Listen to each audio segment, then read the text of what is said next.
Good evening. It is my privilege to introduce to you Maestro James Conlon.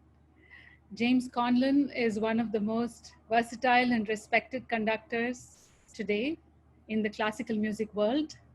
He has cultivated a vast repertoire that includes symphonies, operas, and choral works. He has conducted virtually every major American and European symphony orchestra since his debut with the New York Philharmonic in 1974. He has toured the world, and through his extensive discography, videography, essays, writing, commentaries, television appearances, and speaking engagements, James Conlon has interpreted this wonderful world of classical music to the audience throughout the world. And since James is a master of pacing, let me tell you that this introduction will be 4 minutes, after which we will get to the questions and listen to him. Personally, James was my neighbor in New York City. We lived in the same apartment building, and I first met him in the year 2000 when he brought his beautiful daughter Emma to my daughter's third birthday party. At that time, he was just dad, self-effacing and charming. We had no idea that we were dealing with a luminary and a celebrity of the classical music world. Soon after that, they left for Europe. They toured the world. And through my friend Jennifer, James's wife Jennifer, we kept in touch over the years.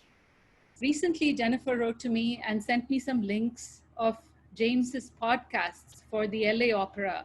He has been the musical director of the LA Opera since 2006. And if any of you has the slightest interest in opera, you must listen to his podcast because they unpack and articulate opera in a way that is poetic and accessible. So I listened to it, and then I approached him and I said, would he speak to us? And he graciously agreed, so here we are.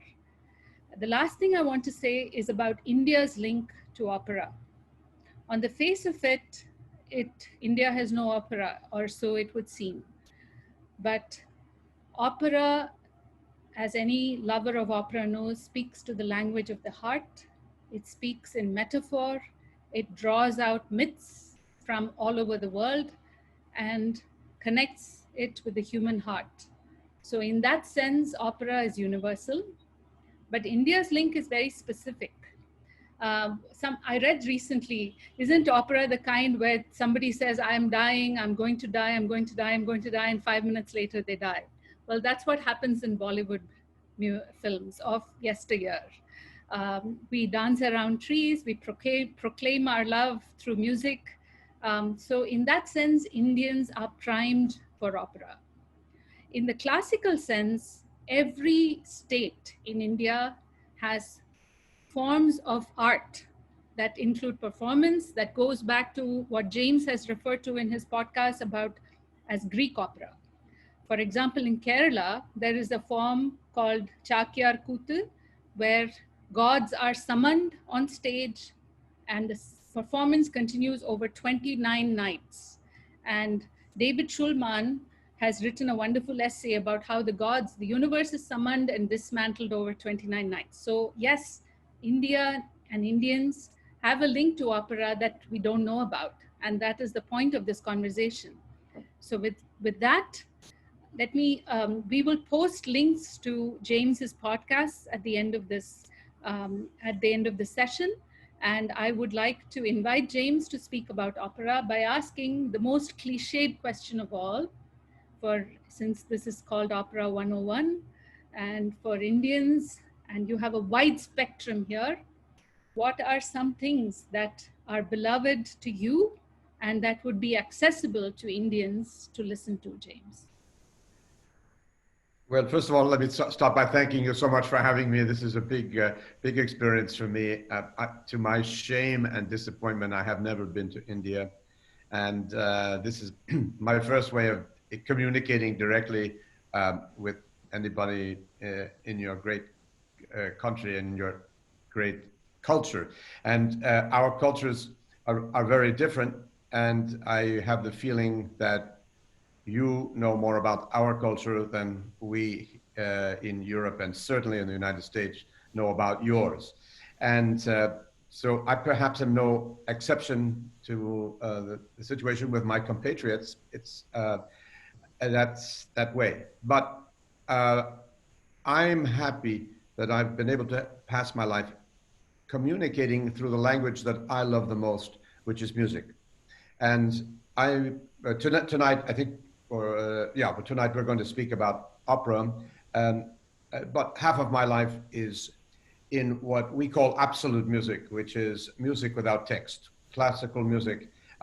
These categories, of course, are very indistinct in reality, but symphonies, piano sonatas, these are works that have only notes. If they have a story, the story is implied. Or we can imagine stories. We can listen to the music, and if the music makes us moves us, we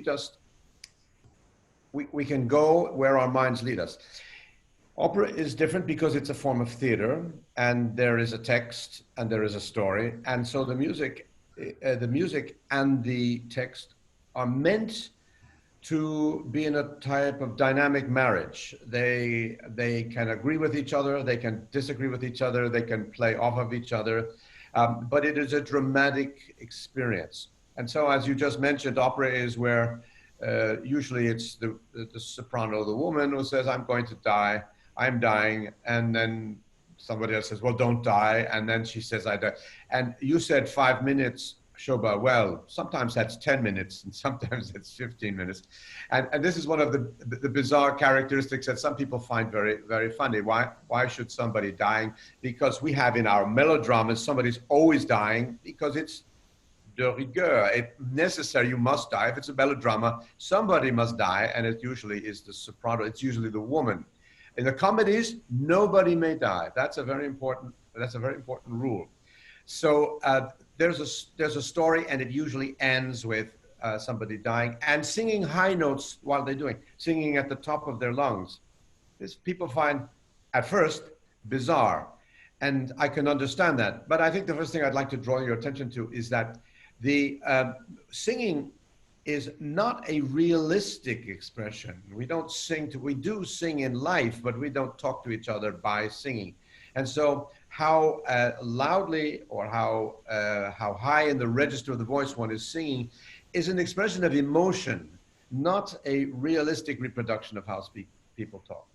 Now, I didn't answer your question, Shoba. And so the question really is, where should one start if one has never heard an opera? And I hope that some of you have never heard an opera, and that tonight I can, in this little way, try to whet your appetite and try to excite you to pursue it. The first thing I want to say about that is it is not necessary to know anything about opera before you listen to an opera. This is a common misconception, sometimes developed by people who are opera lovers and so have a certain attitude. Sometimes it's snobbish. I know about this and you don't. You have no education. I have an education. This is to be completely ignored. Opera is for everybody. Western classical music is for everybody. And the best person to listen to Western classical music is your 2-year-old child and your 3-year-old child or grandchild, because the child is completely absorbent. They will listen to anything and they will react by themselves. They will dance when they hear music that's exciting. They will follow the emotions sometimes more naturally than we do as adults, because as adults we have obstacles. There should be no obstacles. So if I can suggest where to start, it's a little difficult for me to answer it, but I can remember my childhood. I did not come from a musical family.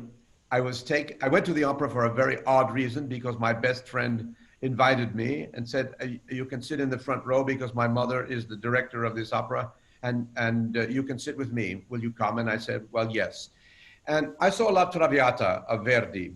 Now, Giuseppe Verdi, who's Italy's greatest composer, is probably a great place to start because of the immediate, I would say the immediacy of his beautiful, compelling music, beautiful melodies. melodies that you can remember afterwards.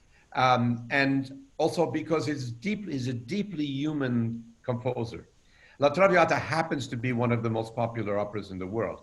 But I mean, we should not equate popularity with quality, because some things are less popular for historic reasons, or because they are more complex, or they are perhaps less easy to understand at first. But La Traviata is a good place to start. Any of the operas, Rigoletto, Il Trovatore, Otello, any of these operas are great places to start because of the immediacy of the music and the musical expression. Don't be discouraged if you don't feel all of it means something to you immediately, because one of the characteristics of Western classical music is that it gets better on every repeated hearing. And so I often say to people, if you come to the opera and you like it, come back again, because you will feel more feelings, get more out of it the second time. And I say to them, if you don't like it, come back again, because you will also, the key will be available to you as you listen again and again and again. And by the way, if there's no opera house available, just listen to it on the, you know, many people have learned to love opera on the radio. So I would say start with Verdi, start with Mozart. This is the best.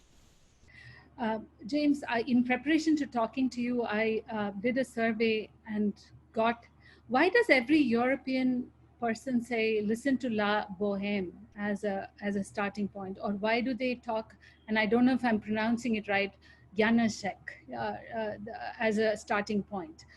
What is it about Bizet, or what is it about La Bohème which is supposed to be accessible? Well, let's look at some of the most popular operas. I mentioned La Traviata. La Bohème is another one of mine, Giacomo Puccini. Now, I was in La Bohème about a year after I saw La Traviata. I was 12 years old, and I sang in the children's chorus. And of course, it gets into your blood. And this is the first opera I conducted that gave me a big success in New York. Because the emotions of this love story is so strong, and the music is so unique and unforgettable, that I think people are attracted to it immediately. Now, take the case of Janáček. I love Janáček. He's a great composer, but his music is not easily accessible at the first listening. And Janáček is not popular. And Janáček is not, I mean, we all know it in the business that you cannot sell out an opera house if you're going to do only Janáček. I do recommend it, but maybe not to start. La Bohème, you mentioned La Bohème. This is great. Carmen by Georges Bizet. That's a great opera, perhaps one of the most perfect operas. I think that any Mozart is good. A child can love Mozart, whether it's The Marriage of Figaro, The Magic Flute, Don Giovanni. Any child can love this music. And if you're hearing The Marriage of Figaro for the 100th time, I mean, I've conducted it probably 50 times. And every time I conduct it, I feel the most wonderful energy coming out of this music. It's a music that heals. It's music that, and it's very funny. So these are great places to start. I would not start with Janáček. Okay. Who are your, so we are speaking to two audiences. One is the Indian audience that sort of knows opera, but there is also the sophisticated audience that are part of this group. So to them, I would ask, who are some of your more sophisticated opera pieces that you would recommend that we listen to or re-listen to? Well, indirectly, it's a question that's often asked of me, what are my favorite operas? Or, you know, I cannot answer that. I have 50 favorite operas. Yeah. I've conducted over 100 operas, but there are operas that I would love to conduct that I've never had the opportunity. So it's very hard to answer that question. But I could say there are certain composers without whom I cannot live. First and last of that is Mozart. Mozart's music to me, whether it be opera, symphony, choral music, chamber music, I cannot live without it. And to me, this is at the first, at the same time, it's the most accessible music and it's the most sophisticated music. It appears to be simple, and it is in a way, but it is the deepest, most profound, philosophical, spiritual music in my mind that exists. In his way, which is the style of the classic period from Vienna at the end of the 18th century. Giuseppe Verdi's life and opera is a miracle. He started to write when he was 20 years old, and he lived to be in his 80s, and he wrote until the end of his. And we can see over 26 operas this incredible development. And so that if once you've started with La Traviata and Rigoletto, I say for if you want to get what you call sophisticated, well, go to Otello and Falstaff, which are at the end of the line, his most mature works, and of course, two great Shakespearean works as well, and they are his masterpieces. Well, I heard them as a 15-year-old, and you know, they took over my life at the time. And this is supposed to be sophisticated. Well, for me, it was the same. I was hearing La Traviata and I was hearing Falstaff. It was the same. So I recommend that very much. I recommend, well, Wagner is another issue.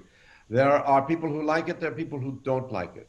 But I can say of the people who become involved with Wagner, it's like a drug. You cannot get rid of it. In the times of my life when I'm conducting Wagner, I cannot think of any other composer at the same time. It is an entire world, and it is a marvelous world. Many times Wagner, who is viewed as a very unsympathetic human being, and a human being with many, many, many faults. And some people say, well, I don't like his music because I don't like him. Well, I don't agree with that. I think we are dealing with the art, not the artist. All of us artists are imperfect human beings, every one of us. There are no saints amongst us. And so I think that what lives forever is the art, not the person. So I don't think one should not trip over that problem with Wagner. By the way, if I could meet any composer, personally, I would have loved to have met Mozart and Verdi, because for me, in addition to being great composers, they seem to me like great human beings. But that is incidental. Puccini should not be ignored. Some people are a little snobby about Puccini, but I love Puccini. And of operas that are more so-called more sophisticated, I mean, I will draw your attention to operas that are not necessarily popular, but I think are great and unique masterpieces. One of the first of those is Claude Debussy, Pelléas and Mélisande. This is to me one of the greatest work.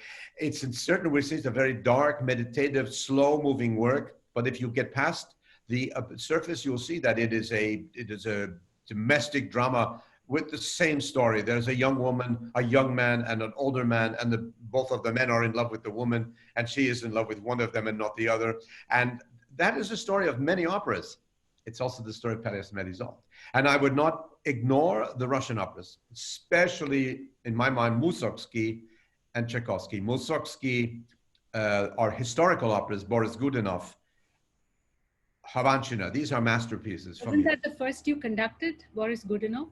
Well, it happened to be the first opera. Well, you're very well informed, Shobha. It happened to be the first opera I conducted when I was 21. But I was an assistant, and that was my reward after playing piano rehearsals and things I was allowed. There was a Spoleto Festival in Italy with whom I'm still very, very devoted to that festival, of course, for sentimental reasons. The legend has it that Maria Callas saw you rehearsing and asked for you to conduct or something like that. Well, it's not a legend. It's true. She was a legend. I was just a student at Juilliard. And that opera was La Bohème, by the way. Okay. So yes, those are things that I draw your attention to, certain operas like that, which I think are great masterpieces. And you might... To continue on the lesser known opera theme, you talk about the Russian composers. Tell us a little more of the operas that deserve to be better known. Well, you know, Russian opera is, in Russia, it's like going to church. I mean, everybody knows it. You move slightly to the west into Europe, and there are certain operas of Tchaikovsky in particular, Eugene Onegin, which of course is a great piece of literature by Pushkin. The Queen of Spades, Pique Dame, as it's referred to in French, also Pushkin. These are operas that have become, if not popular, very well known, but there are also wonderful more operas of Tchaikovsky. As for Mussorgsky, Boris Godunov is very well known. Havanchina is less well known. If you go to Prokofiev, there are operas, and there's one great opera of Shostakovich called Lady Macbeth of Tsensk. This is based on a short story. This is not to be missed. This is one of the great operas of the 20th century. I would say German, French, and Italian operas are the basis of our, but we cannot ignore Czech opera, Janacek, Dvorak, Smetana. You cannot ignore Anglo-Saxon opera. British opera is, for me, the greatest is Benjamin Britten. Benjamin Britten, also not popular, also takes a little more concentration perhaps to enter, but for me, a great opera. And then there is American opera. Now, we are newcomers. I know my compatriots don't like to hear that, but we are newcomers in a way. We are only maybe 2 generations, 3 generations old. And so we may not have the wealth of a background, but we have composers, contemporary composers, John Adams, Philip Glass, John Corigliano. These are valuable too, and they are worth knowing. Yes. One of my questions was, in times of great turmoil such as now, what is the pleasure or relevance of opera? And I remember when I asked you this, you pointed to this great podcast that you've given that all of us should listen to. It's titled Opera as Catharsis. But I would love for you to speak live about it. In an age of anxiety, you mentioned specific pieces of opera that. And the second question linked to that is, I kept calling you opera conductor, and you said, you know what, I'm a conductor. And so what is the difference between opera conductor and symphony conductor? So there's 2 very disparate questions. Good. Well, let me start with the second question. This is a distinction that has only grown up, and mostly first in America after the Second World War. Before that time, there was no such thing as an opera conductor or a symphonic conductor. You are a conductor. And if you think of the great conductors, legends, if you will, Toscanini, Mahler, Klemperer, Bruno Walter, they were overall musicians, and they conducted symphony, choral works, operas. In fact, for the most part, their main most prestigious jobs were as music directors of the opera company. Gustav Mahler, one of his great composers, was also a great conductor. His big job was the Vienna State Opera. That was his job. That was his big moment. What happened after the Second World War was mainly happened in America. We had more orchestras in America than we had opera houses. And with some of the most famous conductors coming from Europe, immigrants who had escaped the Nazi suppression or who had fled because of the war, we had orchestras for them, but we didn't have opera companies for them. So they tended to become known as the head of orchestras, where there was 1 or 2. I mean, there was the Metropolitan Opera. Was beginning in the 1950s, Chicago, San Francisco, a little bit before that. But now we have many opera companies. But so the Americans started thinking a conductor is somebody who conducts an orchestra. And then I think it became absolutely fixed in everybody's mind that Leonard Bernstein was a conductor because he conducted. They saw him in front of the New York Philharmonic. They saw him on the television in front of an orchestra. And this image became, although he conducted opera and loved opera, by the way, but that's the image that became built up. And so we also live in the age of specialization. I'm sure you see this in literature. People tend to think in categories. I have characteristically refused to be categorized within myself as symphonic conductor, opera conductor, or choral conductor. I've done them all, and I believe that the best way to be a great conductor. I'm not a great conductor, I'm just a conductor. But the best way to develop yourself is to be in all three of those areas. Shobha, what was your first question? Because First one was about the age of anxiety, but we can talk about it later about how opera can be a. I mean, you talked about Idomeneo, and there were. I mean, it was so wonderful. Maybe they should just listen to the podcast. But I'd be delighted if you can say a few words about that, about well, just opera, to lead you, I'm sorry. about Oh, opera just as to catharsis.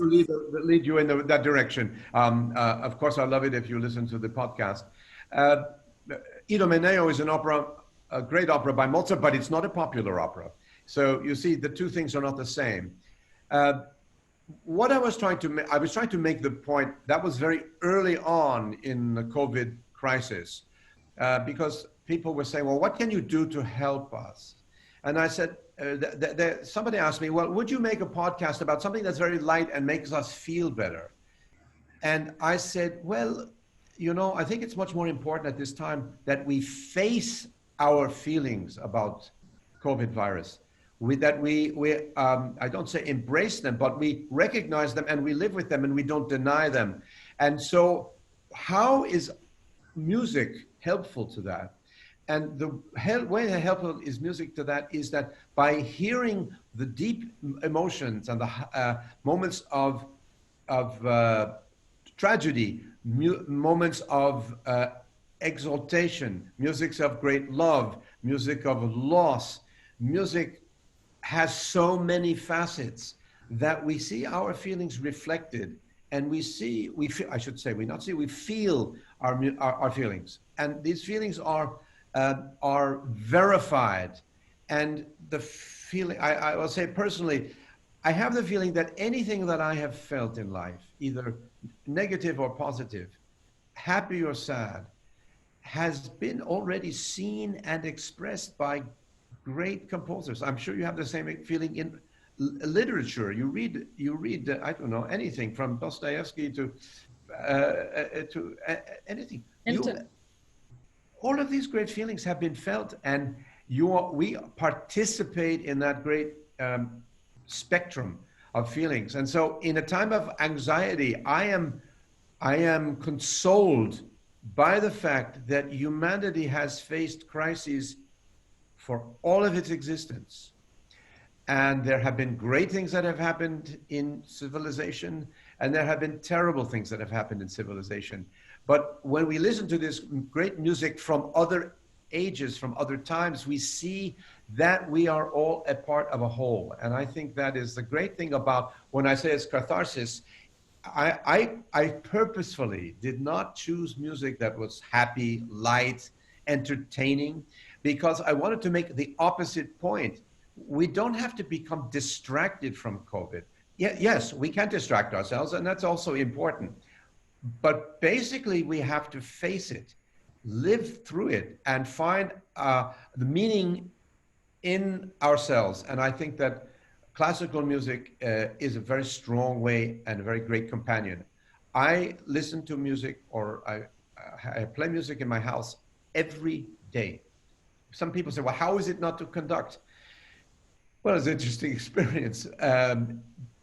But music is as present for me every day as if I'm working. So it's, and this is what I said to everybody: bring music to your own house. You don't have to play an instrument.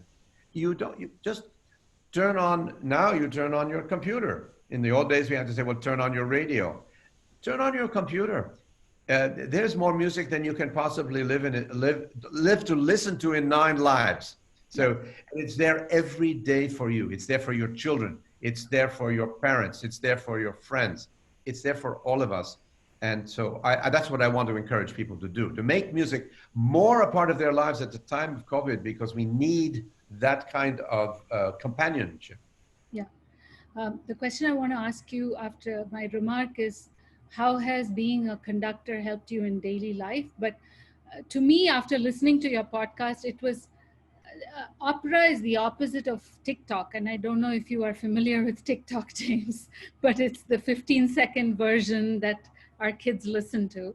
Opera is like being a tea bag, and you're steeped in emotion. And I think it is a the vulnerability of the human voice comes through in opera, and that is part of its pleasure and part of the experience. And I think if you listen to it live, nothing like it. But for people who are live far away, like here in India, we listen to it on Spotify or YouTube, or it's still okay.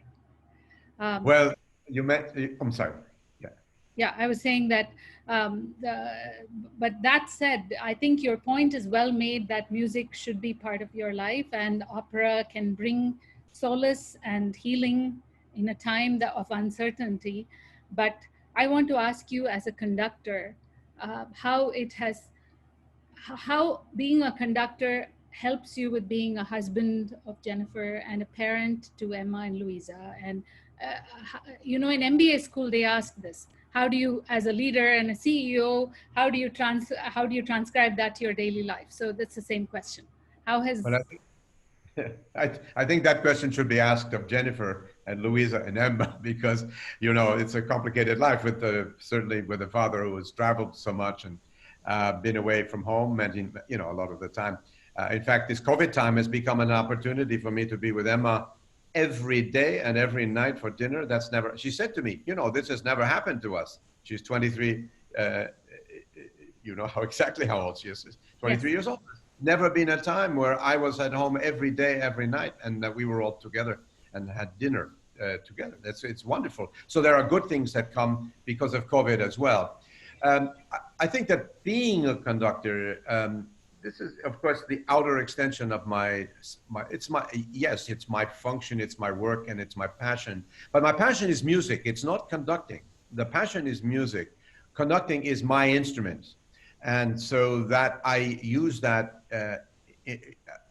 I often said to people, they said, well, why do you want to be a conductor? I said, I don't want to be a conductor. I want to conduct. It's the verb that I love. I love the activity. I love the challenge. I love the orchestra as instrument. I love the opera house as instrument. I love the activity of conducting. Now, how is it helpful in a time of COVID, or how is it helpful? Well, I actually don't conduct, but it doesn't mean I stop having a life. It doesn't mean I stop loving music. And making my podcast has, first of all, they asked me at Los Angeles Opera to do it so that we would keep contact with our audience. But I've discovered by doing the podcast that I actually love doing the podcast. And why? It's because it gives me a different forum. It gives me a different way to communicate with the public about music, which of course means so much to me. I shouldn't say this in front of you, Shobha, because you are a great writer, and I'm not. But I have also learned more and more in the last 10 years that I love writing. I love the way it makes my mind focus in a different way from music making.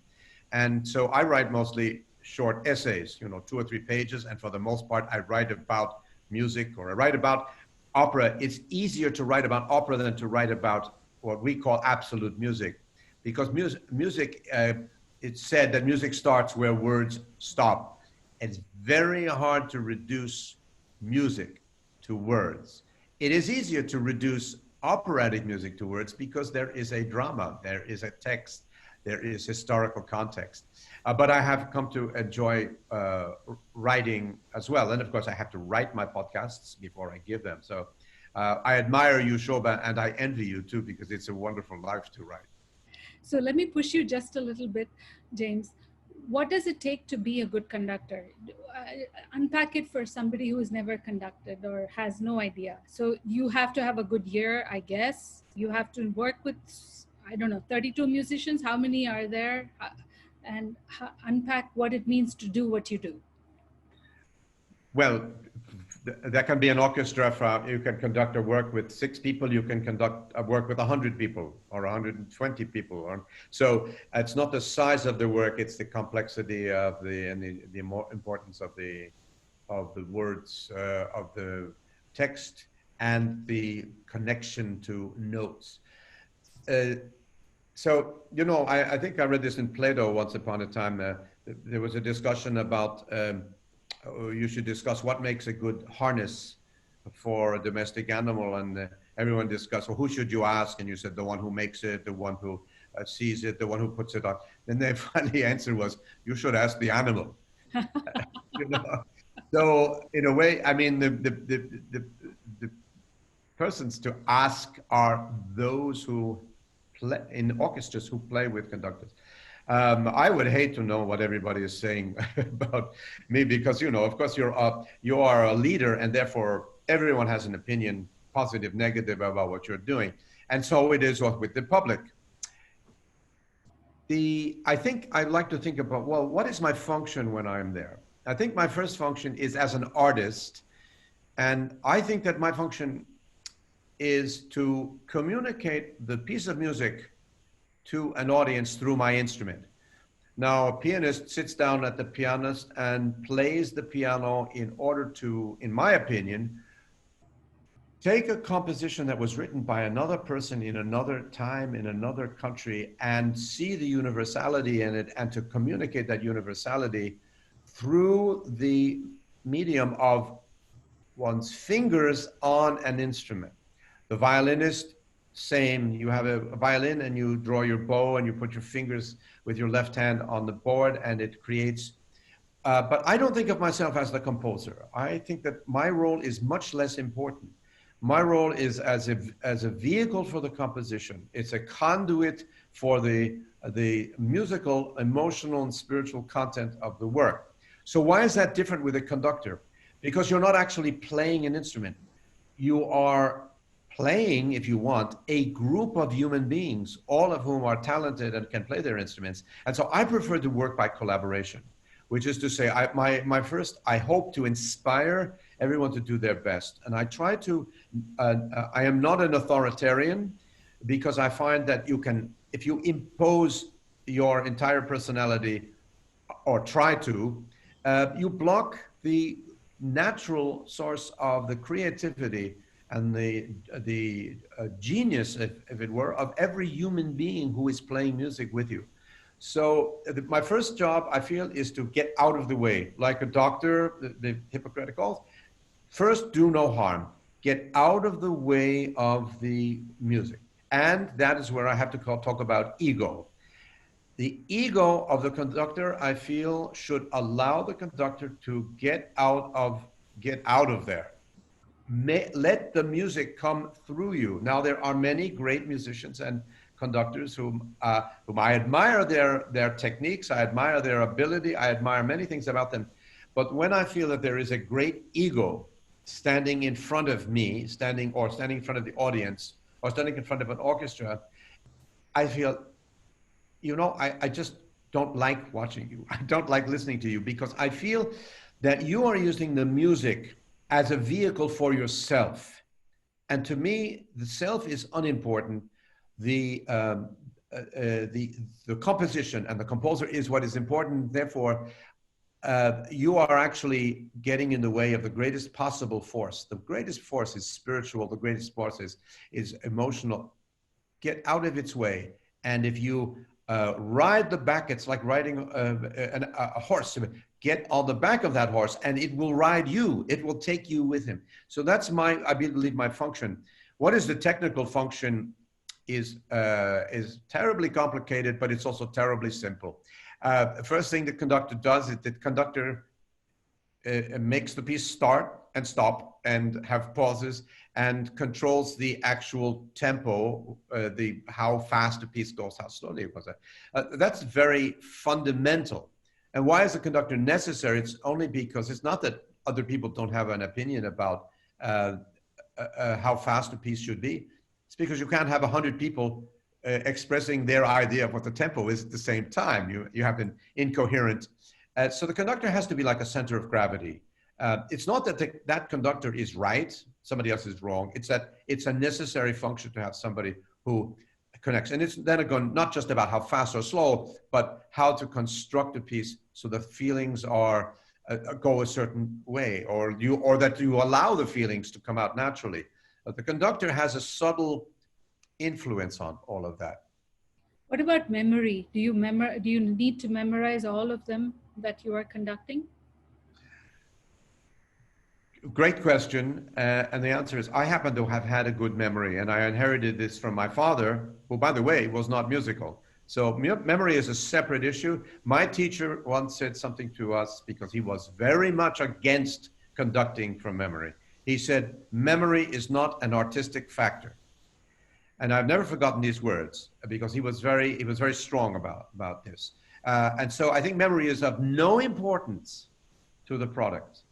Memory is only important as a tool. If it helps you communicate, if it helps you coordinate yourself, if it helps you coordinate the orchestra, then it's very useful. I like it because it gives me a lot of eye contact with the players. But I don't conduct every piece from memory. In fact, you know, especially in the opera, I used to conduct lots of operas from memory. I don't do it anymore because with the humility of age, I realized how many things can go wrong, and you just have more at your disposal when you're not when you don't have to use your memory all the time. Because in an opera it's like flying an airplane. You know, every time you get in that pit, anything can happen, and anything does happen. That's not it's not important. It's a tool. I have used it as a tool, but it's not important. So then what is the artistic factor? If memory is not important, what is key? How do you identify a budding orchestra conductor? So you are called to judge in Juilliard, and how do you pick this kid has it? How do you pick? Well, who has it and who doesn't have it is one of the mysteries of conducting. There are many great musicians, pianists, violinists, who would like to conduct. They stand up in front of an orchestra and they don't have the magnetism or whatever the talent is concerned that commands people's attention, that commands people's respect, or just simply they can't physically coordinate their movements in a meaningful way. And then they can put down a baton, pick up a violin, and play like a god. You know, so it's a different talent. And it's a talent that nobody has actually ever learned how to create the personality of a conductor.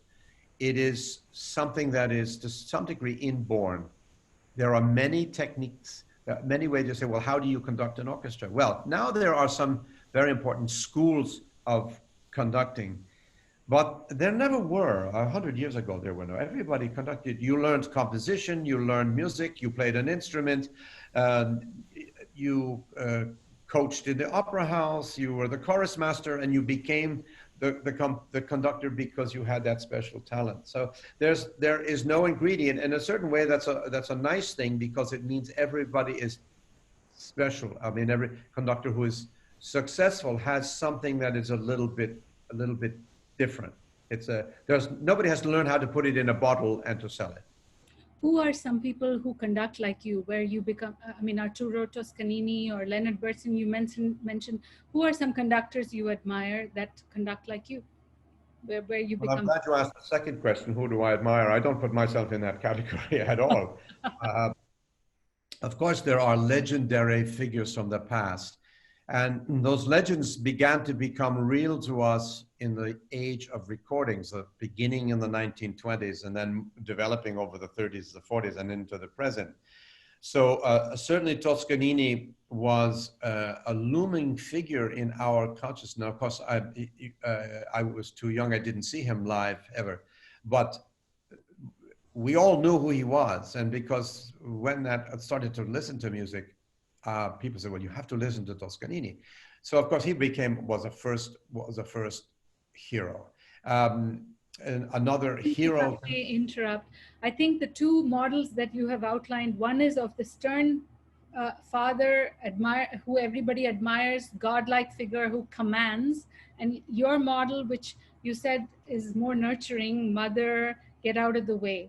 So who would be in which model? I guess Toscanini would be in the godlike figure. Yes, of course. And you know, the conception of conducting, I think, has changed in modern times. Yes. Because the authoritarian, the king, the queen, who commands by fiat, has gone away from democratic society. Now, that doesn't mean every society is functioning democratically, even though it's called a democracy. Yes. But to me, as human beings have developed their societies more and more toward the responsible autonomy of each individual, it's not necessary to be an authoritarian. It is necessary to be able to unite and create uh, persons together. And I think this corresponds more with modernity. And so this is why I prefer this approach, also because it's my personality. I mean, I certainly have my opinions and my feelings and about everything, but I don't I don't think the best results are attained by this kind of authoritarian. Vegetarianism, yeah, Yeah. okay. Uh, uh, what do you say when Emma or Louisa ask you how come there aren't any great female conductors? Why is it still that way? Well, first of all, that's no longer going to be true because finally the world has come around to recognize that there must be no limits to who can and should conduct. Now, I mean, I should mention it because, no question that India's greatest conductor is Zubin Mehta and recognized in the entire world. There was a time when people said, well, he can't come here. He can't get up on a podium. He's Indian. There were people when Seiji Ozawa came to America and Europe and they said, well, he can't conduct. He's Japanese.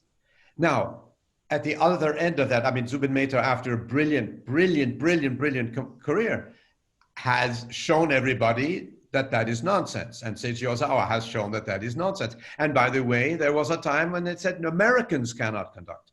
Leonard Bernstein broke through that.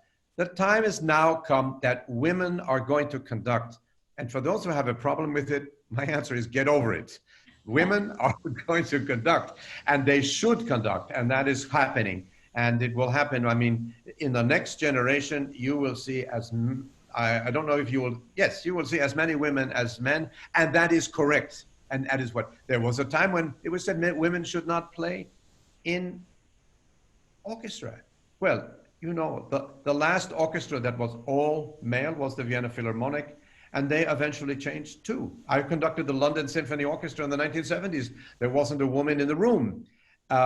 So now, of course, that's finished, and it should be finished. And by the way, I don't like all male orchestras because, women and men are made to be together, and the energy that comes from women helps men be better men, and the energy that comes from men helps women be better. And being together is important.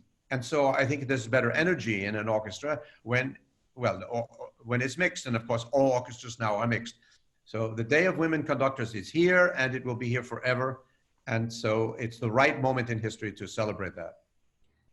One word answers. Your favorite stage to perform on? And then there's our Q&A is lighting up. So there's a lot of people who want to ask questions, so we'll do a rapid fire round. What's your favorite stage that you performed on?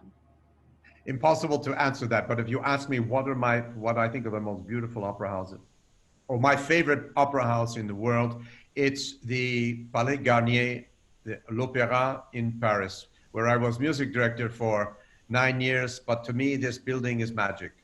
Inside, outside, on the stage, around it, that my heart, I have a special place in my heart.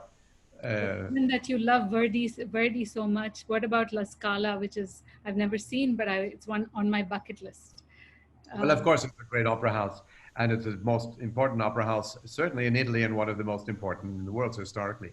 But if you ask me what is the most beautiful opera house in Italy, the answer would be San Carlo in Naples, without a question. So architecture is not necessarily, there can be an ugly opera houses. I will not name them, but I've conducted in some of them. But what makes an opera house an opera house? It's what is happening. It's the performance that makes it light up.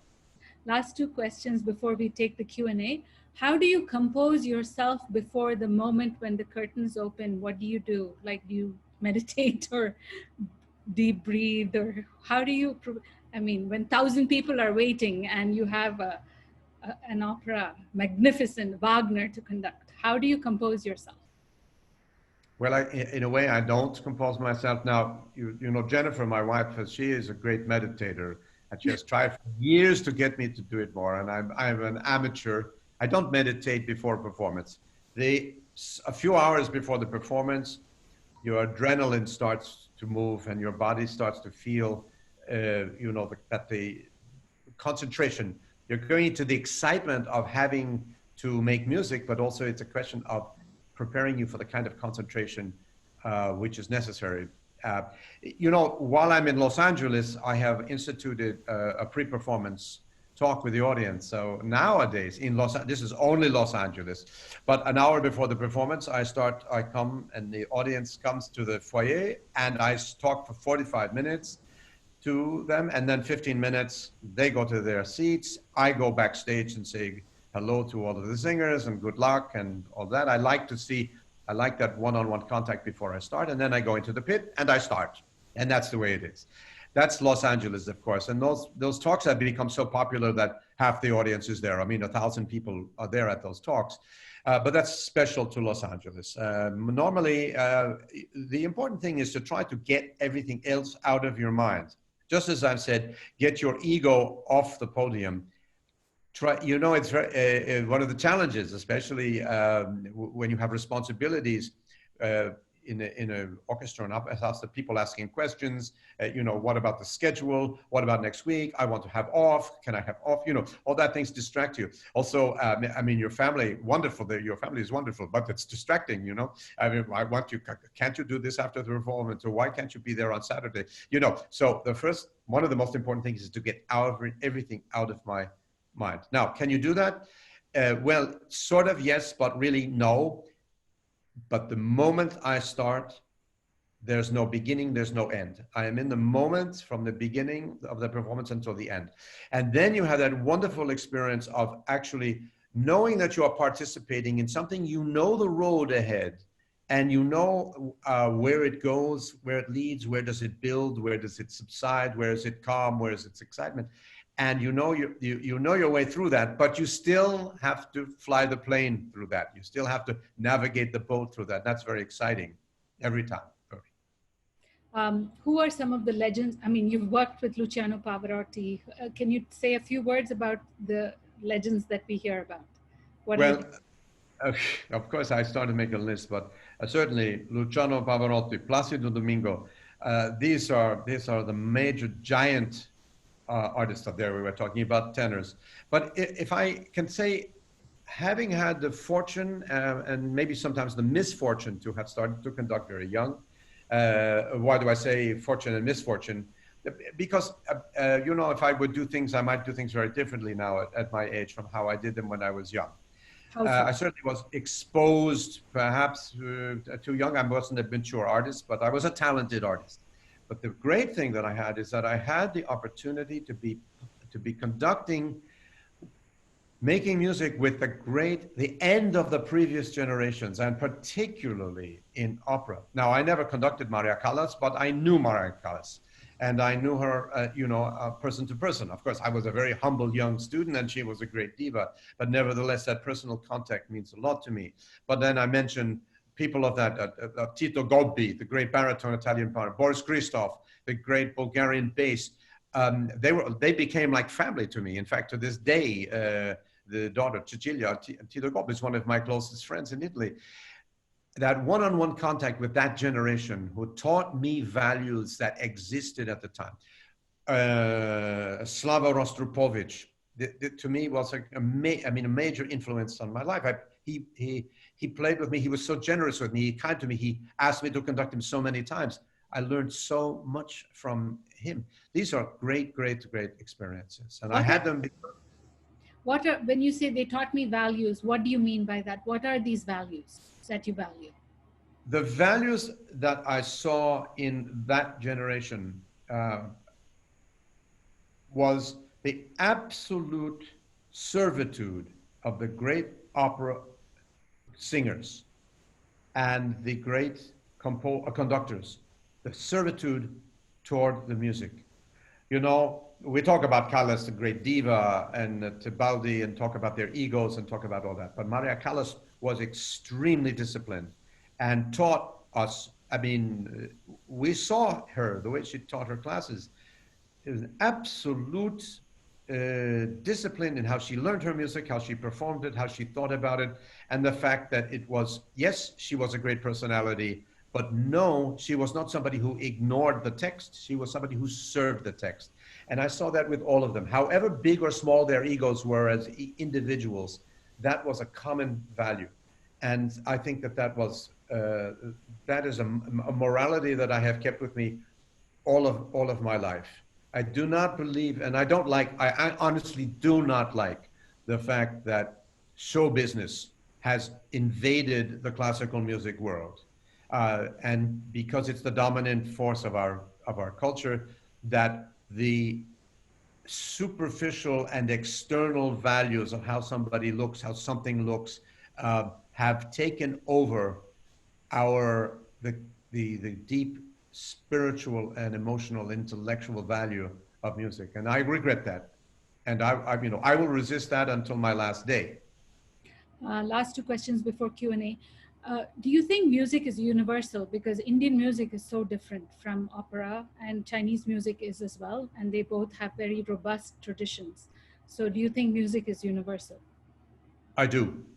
Of You course, can I'm listen to an Indian music, Hindustani or Carnatic, and appreciate it, you think?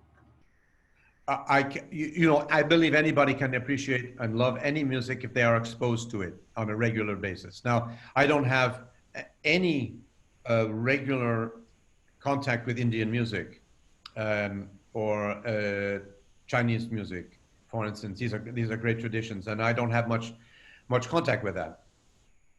But I'm sure if I would see and feel the universality of it. And it's the same I'm saying about Western music. I don't believe that Western music is superior, but because I fell in love with it, the way a man and a woman fall in love with each other. I fell in love with it as a young man, 11 years old, and developed a passion, and that passion has never changed.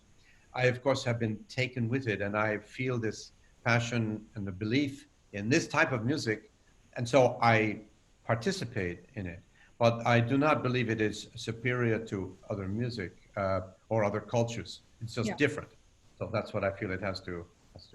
You founded the Oral Foundation, which is the last question I have before the Q&A. And tell me about what you do. This is for music suppressed by the Nazis.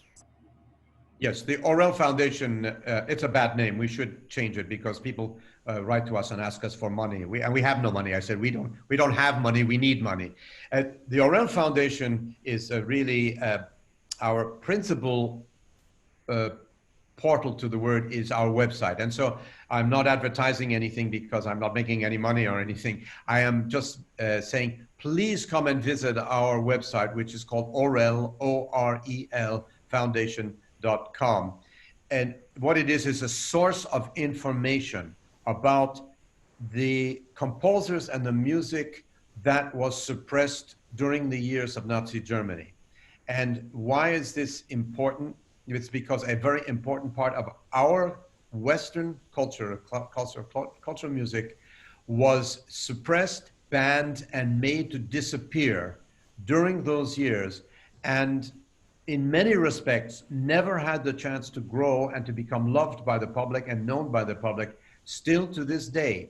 And it is amazing to me to contemplate that in these 13 years between 1933 and 1945, they were able to do so much damage, and how easy it is to do damage and how hard it is to rebuild. And so I think we have lost a great piece of culture. There are many great pieces of music that can be listened and loved to and should be, because they belong to the same tradition. And I think that it's an important, this is an important mission. And I have been working on this mission now for several decades, much longer than the Nazi regime. But it has shown me that the Nazis have, unfortunately, had a posthumous victory in their goal, which was to suppress the music of these composers, because many of those composers and their music is still not played. A lot of our audience are economists and political minded people. which composer was a person of his time politically? I mean, you've alluded to this in your talks, many of your talks, about how composers composed in response to political events. But for somebody who is interested in history and politics, which would be a composer that they should listen to? Well, you know, the muse of a composer is very varied from one to another. And some composers were involved in politics for better or worse, or responded to it. I must say that up until the 20th century, music was considered to be something quite separate from politics, even though it existed in a political world, because you cannot not exist in a political world. Composers like Mozart and Haydn saw themselves as artisans. Somebody once asked Mozart, "Why didn't you write more violin concertos? You only wrote 5. You wrote 20, you know, plus." He said, "Nobody asked me." You know, it's like, you want a chair? I'll build you a chair. And I think they also saw themselves as, if any, working for anything, it was for the greater glory of God. They had a religious context, even though it doesn't mean they went to church every week, but they had a religious, spiritual context. Politics imposed itself on classical music in a way in the 20th century that had made it impossible for certain composers not to think this way. And the greatest example of a genius who dealt with politics and had to deal with it and did in a brilliant way is Dmitri Shostakovich. I think Shostakovich's music, it's very hard to separate it from the politics of the Soviet regime and from Stalin. And so that's a long discussion about politics and music, and I would love to have it with you and your audience another time, because it cannot be summed up into 2 words. Correct. But there is a relationship in one sense, because everyone has to live in a political world. But on another sense, there is no relationship, because the music has an entity, a spiritual entity, and a transcendent entity of its own. Yeah, okay. So I'm going to read out the questions. And Jayanti says, how early should one train in opera singing? If a child has a voice, you should just gently encourage them to sing. If, as they pass their adolescence, and by the way, there's no way to know what a boy's voice is going to be, so boys are excluded from this discussion until their voices have changed. For girls who sing and you see that the voice is there, encourage them. But an operatic voice should not be forced, because you can damage the voice. Opera singers have to sing loudly. That's why popular music of the 20th century, where everybody had microphones, has completely changed our concept of singing. People are having great careers as singers because they have a microphone, but you cannot sing opera with a microphone, or at least you shouldn't sing opera with a microphone. So that takes a certain maturity of the muscles and the body. Don't force a voice, but you can. The best thing that a child can do, if they want to sing opera, is to study music while they are young. Learn an instrument. This is very important. Mr. Narayan, my husband, asks, can you deconstruct an opera? What's at the top, what's in the middle, and what's in the end? Is there a structure? And a follow-up from Rinal Jain, could you please give us a basic vocabulary by which we can understand opera? Well, this is the opera 101. Okay, to Mr. Narayan, my compliments. Well, let me try to put the 2 things together. An opera is like a story or a book. It has a beginning, a middle, and an end.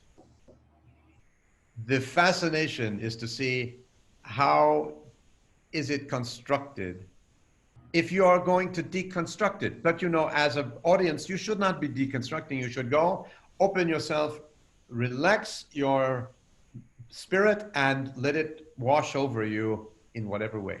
Now, we that study and perform it, we have to deconstruct it, because we have to understand its structure. And what you will see is that most of the operatic traditions that started in this, well, they started in the 17th century, but let's say in the 18th century, it started to become really, really developed. They were based on certain common forms. The aria, what is the aria? It's a song. It's a song by one person. And it was necessary because because of the egos of all the singers. They all wanted to show off. And so music was very often written to give them a vehicle to show off.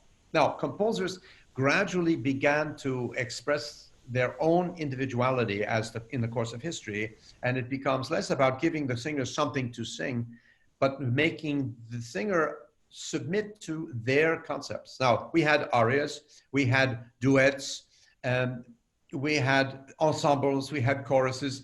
If you look through the Italian opera in particular, it had a form, and that form was very strict into the middle of the 19th century. If you look at the operas Rossini, Donizetti, there were obligations. The chorus had to sing something at the beginning. When each major character came on the stage, they had to have a scene. They call it a scena. Had to have a scene. That meant you had a slow piece to sing and a fast piece to sing. And then you had a slow introduction to the slow part. You had a bridge passage, and then you had a fast, brilliant passage. And there had to be a motivation to get from the slow to the fast. And when that was all done, that singer would leave, and the next one would come on and would do the same thing. And then they would use the same form for singing together. And then it would develop toward the middle of the opera where you try to get everybody on the stage. And there was a moment of stalemate where the struggles of all the characters came to a stop because no one could go forward and no one could go backwards. And then you start the second half of the opera the same way, and you build it toward a denouement. And if, of course, it's a melodrama, somebody has to die. And so if it's a comedy, nobody may die. So these were conventions, but they start to break down. And the person who wanted it to break down the most was in German opera, and that was Wagner. He wanted to create a new forms, and he did. And he revolutionized everything from that point on. And you say that in your lectures on the Ring. Yes. My friend, Mr. Godrej, who runs a fantastic conglomerate and is also a poet, asks, what do you think of operetta? Well, operetta is a form of opera. That's as simple as that. What is the difference? The difference became operetta grew out of a form, a popular form. It was called Singspiel in German, which means a singing play or a singing play, where there were pieces of music and alternating with dialogue, spoken word. Mozart wrote two great operas like that, which we all love. We all love The Magic Flute, and The Abduction from the Seraglio is another case of it. German opera had its forms like that, coming from Mozart and developing. By the way, a great opera like Fidelio, which is a serious opera, is also that. Now, the French had what they called opera comique, and so if you went to an opera comique, you knew that it was going to be alternating speech and singing. The Italians didn't go into that so much, nor did the Russians, but the Viennese did. And this Viennese form became what we called operetta. And it's as simple as that. It meant nothing more than here's music, and then here's the dialogue. Here's music. The Italian operas were connected by what's called recitativo in Italian, or recitative. This is a sort of a half form between singing and speaking, where the words are more important than the melody, but the singers are still singing, and accompanied usually by a keyboard instrument like a harpsichord. So operetta is that. And by the way, the American musical is also that. And why? Because the beginning of American musical was almost all written by immigrant composers who had come out of the German Viennese tradition. So there's no essential difference. It's a form. Where are the new singers and innovation coming from today? Which is the future, I guess. Well, I wish I knew the future. And you know, this question is right. So the next question is, what is going to happen after COVID? You know, yes. How possibly an event like COVID makes us realize that we are small and events are large, and we cannot know how it will all play out. It's going to be very different. All of our lives are going to be different. Yes. And so how is operatic life and symphonic life going to be different? We don't know. But the music is still there. That's the important thing. A Beethoven sonata has already survived COVID. Nothing is going to happen to Beethoven sonata. Nothing is going to happen to Don Giovanni or to Carmen or to the Ring of the Nibelungen or Pelléas and Mélisande or Stravinsky or Bartok. Nothing's going to happen to them. They are going to be there always for all people. Where are the singers going to come from? The singer, you know, the human voice is a mystery of when it comes to why can one person sing and another person not? Why does somebody have an operatic voice and another person have a popular voice? This is a mystery. Anybody who tells you they can explain it, they cannot really explain it. And more important, even if they could explain it, they can't produce it. You can develop an operatic voice, but you can't create one. They're made in nature. So the answer to the question is operatic voices must come from wherever they come from. They can come from anywhere in the world. And they should be, for those of us who love it, it should be encouraged that it comes from anywhere in the world. So if I can ask, which is the fountainhead or this, I mean, Italy is obvious, but if I wanted 30 days of fantastic opera, where would I go now after COVID? Well, first of all, you go right to your home because you have so much on, you have a universe in your house through the internet, or if you're old fashioned and you have CDs or vinyl recordings, your treasury can be in your home. You don't have to go anywhere. And if you want to see it, now it exists high definition. And so you can actually see something. Now, the only problem with high definition, it is one choice and it is not a universal. But because it's available, people will watch it. But you have to remember that it is a arbitrary choice of the director of not just the production, but of the cinematography. The beauty of going to the theater is that you can choose what you want to look at. That choice is not made for you. Yes. And so I still believe in live performance. Yes. So James, let me make an analogy. If you were to experience classical Carnatic music, which is the form that I am most familiar with, I would say go to Madras, now called Chennai, in December, from December 15th to January 15th. You will have a plethora of artists and performance sort of congregating there. Is there some equivalent in the opera world? So for somebody who says, you know, I want to just submerge myself in opera, where do I go? Well, first of all, there are certain cities where there is always so much music you couldn't possibly run out of things to do. If you go to New York, that is the case. You go to London, that is the case. If you go to Vienna, there's probably more music per capita in Vienna than any place in the world. But then if you go to Berlin, these are centers and you can always find things. Now there are festivals, especially during the summer, like the Salzburg Festival or the Bayreuth Festival for Wagner only. There, of course, you can submerge yourself. But I don't think that this is very important. I think that the only thing that matters is that the music is being made, the music is being played, and that people are listening to it. I don't put such emphasis on being in a particular place. I make emphasis on doing it. Okay. Patrick Wilson asks, you haven't mentioned Massenet with the Met streams. I just discovered this. So please talk about Massenet. You mean the composer Massenet? Yes. Yes. Okay. Well, Jennifer is watching this, so I can feel what's going to happen after this. I have a problem with Massenet, and Jennifer loves Massenet very much. And so we've been, and also my colleague Christopher Kirsch, who's now the president CEO of Los Angeles Opera. He loves Massenet, and I have a problem. I'll tell you what is great, and I'll tell you what is my problem. What is great is that there are moments in Massenet of the most sublime music, so beautiful, so touching, so powerful.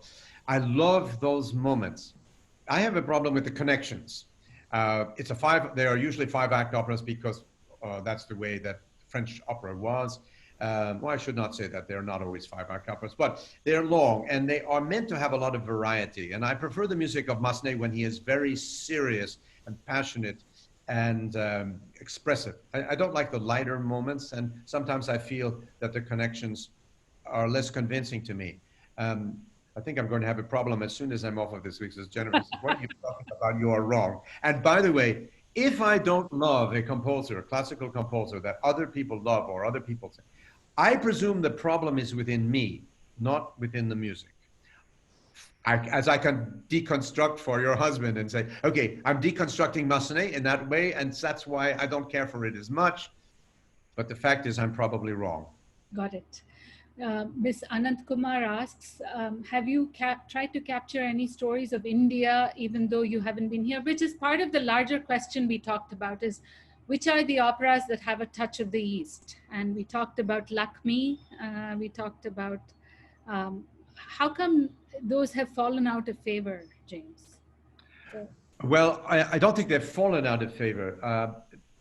I think you have to look at the operas about that have subjects about India or about the Far East, yes, or even the Near East. yes, Because it's all about Europe, yes, and it's all through the eyes of Europeans. correct, I'm sure very familiar with the term Orientalism, which of course is a very sensitive subject. But the fact is that European artists, composers, and very often writers used the material of the East as a muse, as something to inspire their own music or literature or theater or art. mm, And so we get chinoiserie, we get, it's a sort of, if you may, forgive the term because it's not meant to be pejorative, dabbling in a culture correct, to see, well, what can I get out of this culture that will help my art? Now, the fact is, it's been a great force in Western art in particular, and music to a degree. But remember, it's the Orient through the eyes of a European, and that so sometimes for Mozart, who liked to use it, it was Turkey. It was Turkish. He has Turkish music. Why? Because Vienna was right up against the border of the Turkish Empire, and so for them, different, exotic were Turkish music and people. So Bizet, for instance, wrote 3 operas on Indian yes, before he wrote Carmen.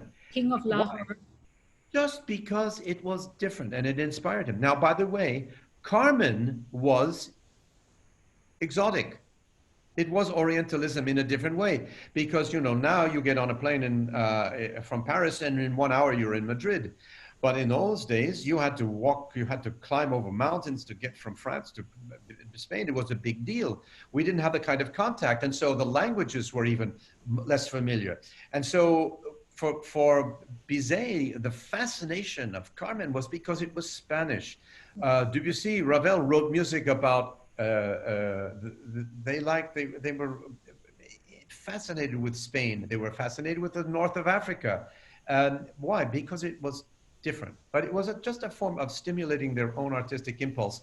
It does not in any way, as I'm sure you can tell me better than I can tell you, does not in any way really profoundly touch on Indian culture or Asian culture. Miss Janvi asks, does opera get inspired by famous leaders? I'm trying to think how Political leaders. politically, I'm trying to think in history, has it ever been? Well, you talked about it a little bit about the Tito and how the forgiveness, he was a leader. Well, certainly the early operas of the classical, of the Baroque and classical, very often was about, they were about the Greek gods, or they were about Roman emperors, because why? You were not allowed to put religious subjects on the stage. The religious subject had to be an oratorio. You could not put it on the stage. So so in the 18th century, a lot of the music was, a lot of the music being performed was about such subjects: kings, queens, popes, czars. This was the stuff of a lot of opera because you could write about it, but there were some obligations. If you were writing in the year before the revolutions of the French Revolution, or any of the revolutions in Europe, you had to praise the king. Yeah. And that's why La Clemenza di Tito, a wonderful, not popular opera by Mozart, is about an emperor and his largesse and his ability to forgive mutiny or forgive treason in his own people. So he's made a godlike character, and he is a king. Now, later on, it becomes much more complicated because political leaders have their own profile. I mean, one opera that's written by John Adams, the American composer, is Nixon in China. but has a very particular viewpoint. I mean, nobody has. I mean, there must have been written operas about Lenin and Stalin during time. I mean, I personally don't know anyway. Napoleon has appeared in War and Peace by Prokofiev, or indirectly, you know. So, but it's a subject like many others, and it can be treated, of course. Mr. Sachdev asks, you've sort of answered this. What makes a great conductor? How do you translate your vision for a musical piece into magic for the audience? What do you really do? Well, of course, again, the magic is in the music, and I simply try to make the music available to the public through whatever abilities I have or capacities to get out of the way of the music and make the audience a part of that. Do you have to feel the music so that the audience can feel the music, or is it much more you can be in your head for the music to flow to the audience? I mean, do you have to have the emotion too? I'm glad you asked that question. Well, I don't see how to listen to music without emotion. And so I've never had this experience. When I was 11, I was taken over by music because it made me feel things. And so then you study it, but it's never stopped feeling. I mean, you cannot, I don't see how you perform music without feeling something and feeling it. And so it's not my job, but it's made easy by the fact that those emotions are immediately available. And again, I'm there to make them available. So Lahar, who is a lawyer, asks, most operas were written with a Eurocentric perspective. However, there are several operas with various ethnicities playing leading roles. Can you talk about race and ethnicity and how it featured in opera over the last 50 years? I guess it's also in the context of currently what's happening in the United States about Black Lives Matter. So tangentially with Alexander Hamilton and its success, do you think the face of opera is going to change with respect to race and ethnicity? Well, I make no predictions about the future of the world in any regard because it's just too difficult. And how can you know? We cannot know. So the real question here is race and opera or ethnicity. Eurocentric yes. To non-Eurocentric. Well, Europe is inescapably the center of classical music because it was born and developed there. So the magic of what those composers did was that they actually created music that is universal and can be experienced in all of the meaning of that word anywhere in the world at any time in the world. The Europe of the 19th century, of the 18th century is no longer. But what has survived is the art from that world. And that is because art, as we always said, ars longa vita brevis. Art is forever. The great art is forever. So it is impossible to escape the origins of Eurocentric music. But I think we should move into the era where we understand that every great art is universal.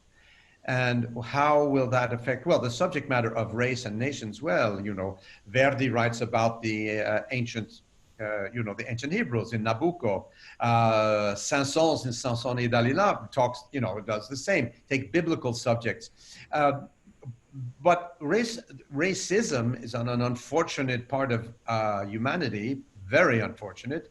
And I mean, as a human being, I feel that it is one of the great evils of human beings, and we have to defeat it at all times, in all levels, everywhere in the world.